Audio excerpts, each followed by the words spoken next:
Um dos assuntos que sempre surgem no meu Instagram, quando eu coloco a caixinha de perguntas, é o que é que eu acho do IPO da ação A ou do fundo imobiliário B, o que é que eu acho daquilo, se vale a pena participar ou não. Então resolvi fazer um vídeo só para responder esse tipo de pergunta e explicar qual a minha opinião sobre IPOs, tanto de ações como principalmente de fundos imobiliários.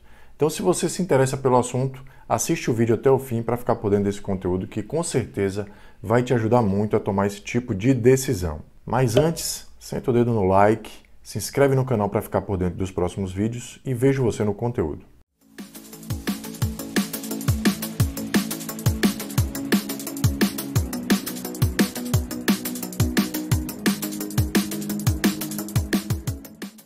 Então, galera, o que é IPO? A gente escuta muito falar sobre isso o tempo todo, às vezes as corretoras enviam e-mails para a gente participar de IPOs e muita gente ainda não sabe o que significa. Então, vou tentar aqui com esse vídeo explicar um pouco para vocês do que significa esse processo.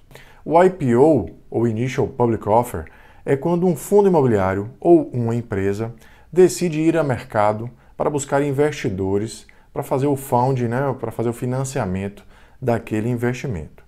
Há diversas formas de IPOs e os IPOs de empresas são um pouco diferentes dos IPOs de fundos imobiliários. Eu vou tentar explicar a diferença entre os dois.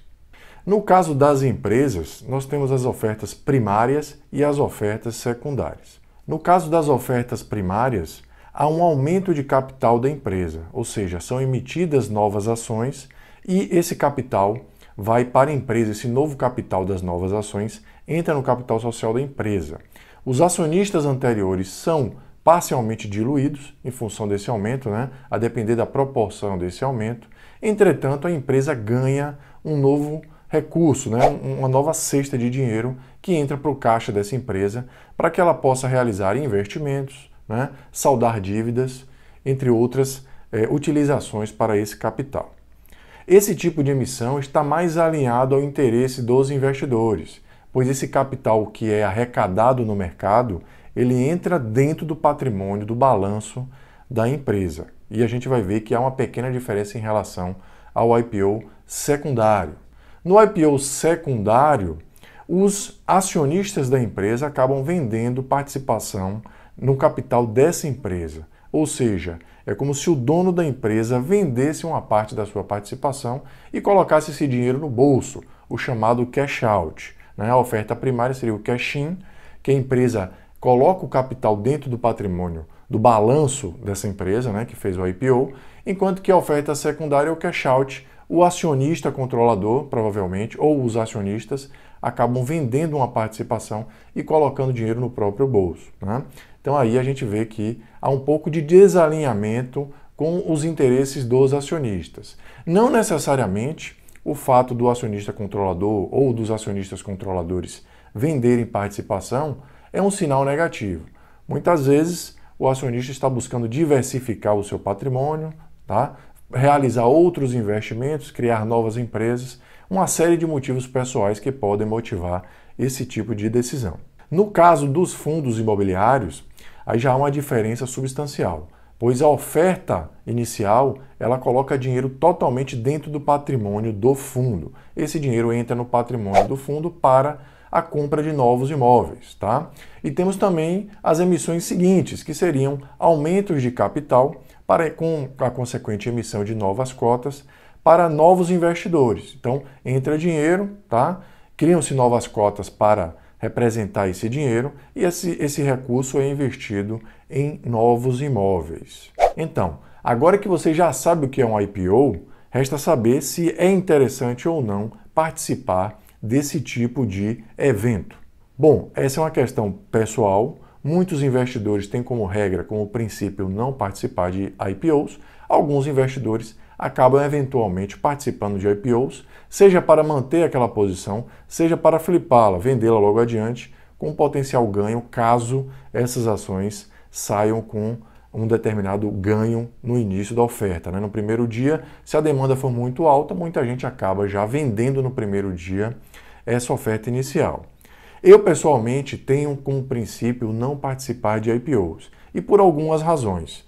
Primeiro, sempre que uma empresa ou um fundo imobiliário, né? Eu vou tratar as empresas primeiro. Sempre que uma empresa decide ir ao mercado, ela de certo modo embeleza a noiva para que o mercado coloque um valuation sempre mais elevado. Além das premissas utilizadas no prospecto de emissão para realizar aquele valuation para a oferta inicial serem, em geral, bastante otimistas. Além disso, ainda temos uma questão complicadora. Não há histórico, não há track record para aquele ativo. Você não sabe qual é a política da gestão, você não sabe qual a política para a distribuição de dividendos, não há histórico de distribuição de dividendos, não se sabe qual será o payout, não se sabe quase nada sobre esta empresa. Então, eu tenho como princípio esperar que a empresa saia a mercado, que o seu preço se estabilize, que o mercado precifique adequadamente aquele ativo, para, caso eu me interesse, caso realmente aquele negócio seja interessante, esteja dentro do que eu estou buscando, eu fazer parte desse negócio e aí adquirir realmente a minha posição. Essa é uma questão pessoal, eu atuo dessa forma. No caso dos fundos imobiliários, eu tenho uma visão muito parecida, mas por motivos um pouco diferentes. Em fundos imobiliários novos, nós não sabemos se de fato o que está no prospecto vai acontecer.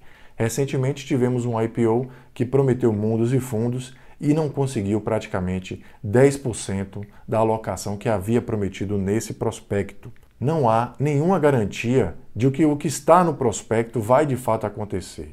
Não há esse compromisso e não há como exigir isso da gestora. Então esse risco fica por conta do investidor. Por essa razão, eu prefiro sempre ficar de fora de IPOs de fundos imobiliários.